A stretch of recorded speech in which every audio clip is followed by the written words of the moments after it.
कभी सोचा है कि कुछ लोग अपनी जिंदगी में इतने सफल और संतुष्ट क्यों होते हैं? अक्सर इसका जवाब एक बहुत ही सरल से शब्द में छिपा होता है: अनुशासन। तो आज हम इसी शक्तिशाली विचार को समझेंगे और देखेंगे कि ये कैसे एक सार्थक जीवन का रास्ता बना सकता है। तो चलिए शुरू करते हैं। आज हम एक अनुशासित जीवन के कई पहलुओं पर गौर करेंगे। सबसे पहले हम ये समझेंगे कि बिना सोचे समझे जीवन जीने का असल में मतलब क्या है।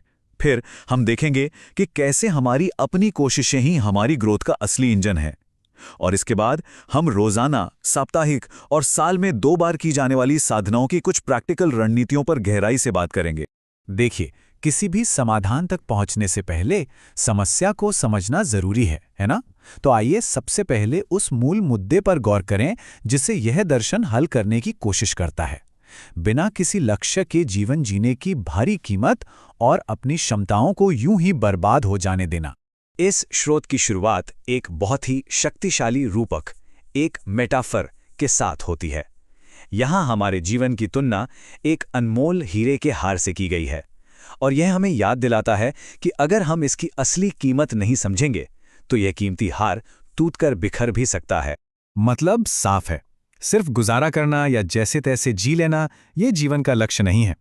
ये दर्शन हमें बताता है कि सच्ची इंसानी समझदारी अपने वर्तमान और भविष्य को एक्टिवली आकार देने में है, ना कि सिर्फ हालातों के आगे झुक जाने में।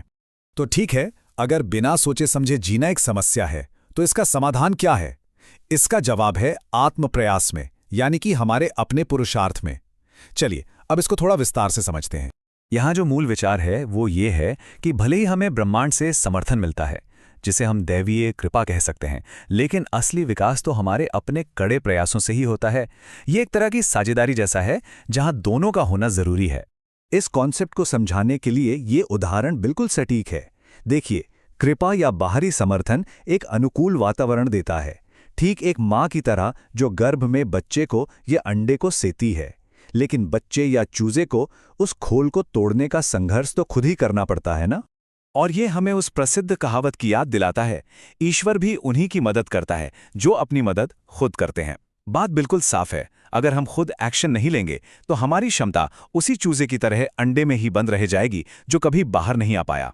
तो अब तक हमने क्यों और क्या तो समझ लिया है, लेकिन अब सवाल आता है कैसे।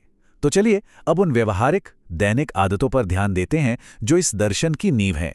ये दर्शन 4 दैनिक स्तंभों का सुझाव देता है जो हमारे जीवन को एक लय, एक रिदम देते हैं। सुबह और रात में आत्मनिरीक्षण, दिन की शुरुआत और अंत में केंद्रित रहने के लिए, और दिन के दौरान प्रार्थना और चिंतन, जो हमें ऊर्जा और मानसिक स्पष्टता देते हैं।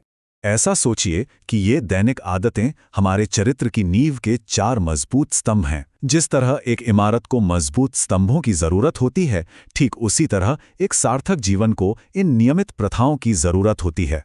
और ये नियमितता ही है जो इन्हें हमारे व्यक्तित्व का एक अटूट हिस्सा बना देती है। हम अपनी गाड़ियों की सर्विसिंग कराते हैं, अपने घरों की मरम्मत करते हैं, लेकिन अक्सर हम अपने आंतरिक जीवन को भूल जाते हैं। ये दर्शन हमें याद दिलाता है कि हमारे मन और आत्मा को भी नियमित रखरखाव की जरूरत होती है, ताकि वे धीरे धीरे कमजोर ना पड़े।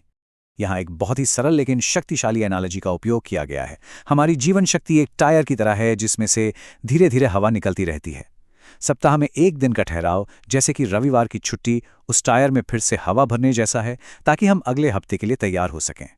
तो इस साप्ताहिक रीसेट में क्या शामिल है? 4 खास साधनाओं की सलाह दी जाती है, और इनमें से हर एक साधना आत्मनियंत्रण के एक प्रमुख क्षेत्र को साधने का काम करती है।